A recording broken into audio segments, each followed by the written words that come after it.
pagmimisa. Sa tuwing titignan natin ang mahal na Birhen, ano po ang ating nakikita?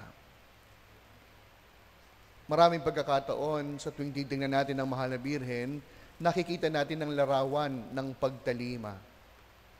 Nakikita rin natin ang imahen ng kababaan ng kalooban. At sigurado, nakikita nyo rin po ang larawan ng kalinisan.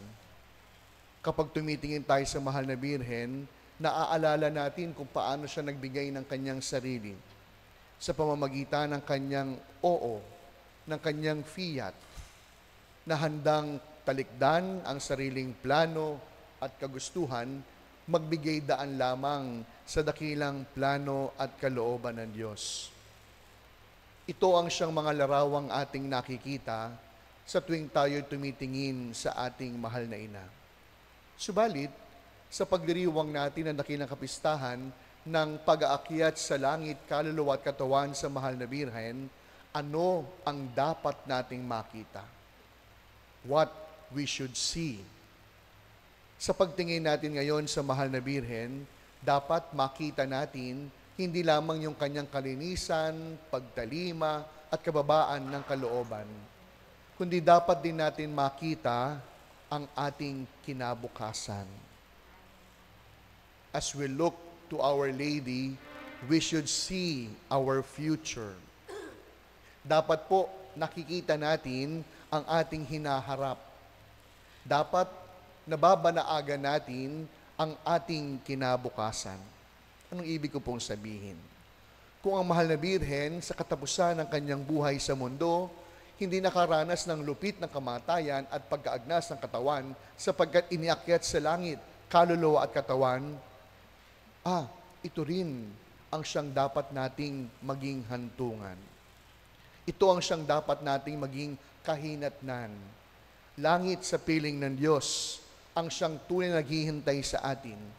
Langit sa piling ng Diyos ang dapat natin maging tunay na tahanan. Sapagkat ang langit ay hindi premyo, hindi reward. Ang langit ang siyang katuparan ng bawat namuhay sa pag-ibig at katapatan.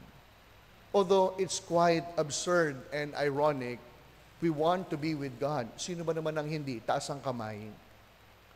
We always wanted to be God and yet to be with God, and yet our lives and ways are not destined to heaven. Gusto natin pumunta ng langit, pero ibang daan yung ating tinatahak. Ibang langit yung ibig natin. Langit ng kasalanan, langit ng bisyo, langit ng materialismo, langit ng pride, langit na ipinagkakaloob at ibinibigay ng mundo. Kaya ngayon ang tanong, paano ba natin masusungkit ang langit? Ang mahal na Birhen, sinungkit ang langit sa pamamagitan ng kanyang mahigpit na pagkapit. Tatlong bagay lamang. Simple po lamang yung dapat natin maging pamamaraan upang kagaya ng mahal na Birhen, makarating sa finish line. Una, papurihan natin ang Diyos sa pamamagitan ng ating pamumuhay. Ang tawag doon, the Magnificat of Mary. Hindi lang sa papuring lumalabas sa ating bibig, kundi papurihan ng Diyos sa pamamagitan ng uri at klase ng ating pamumuhay. Kaya ngayon siguro po isang buong katapatan na katanungan. Kung sakasakaling mamamatay tayo po ngayon, tapusin muna natin yung misa. Kung pagkatapos ng misa, mamamatay tayo, saan kaya tayo mapupunta? Saan kaya tayo pupulutin kung ang pamantayan natin ang buhay natin sa ngayon?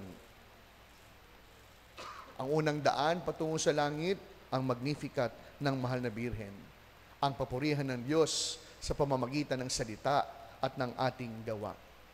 Pangalawa, laging piliin ang Diyos. Ang tawag dito, the fiat of Mary.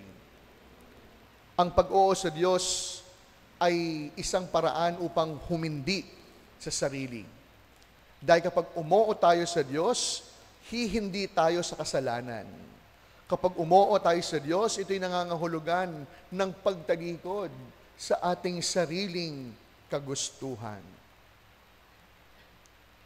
The fiat of Our Lady. At ang panghuli, matapos papurihan ng Diyos, matapos piliin ng Diyos, ang panghuli, manatili sa Diyos. Ang tawag dito, una, fiat, pangalawa, magnificat, ang pangatlo, stabat.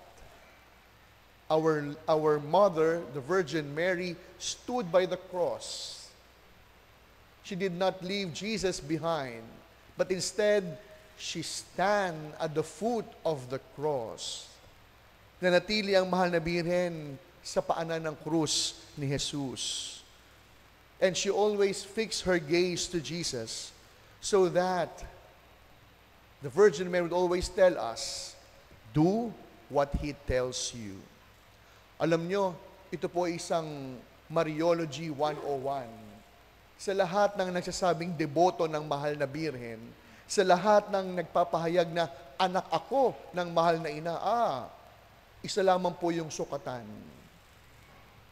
To Jesus, through Mary. Sa paglapit natin sa mahal na birhen, dapat mas napapalapit tayo sa kanyang anak. Sa pagdedebosyon sa mahal na ina, dapat mas nagiging malalim ang ugnayan sa kanyang anak. The fiat, magnificat, at stabat. Ito ang siyang siguradong daan upang ating masungkit, makakapit ng mahigpit sa langit na ating hantungan.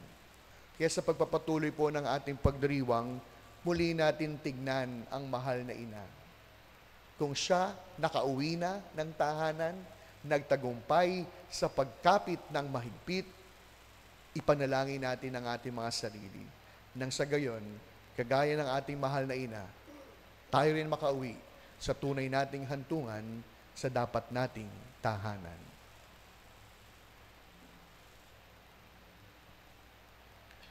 Amen.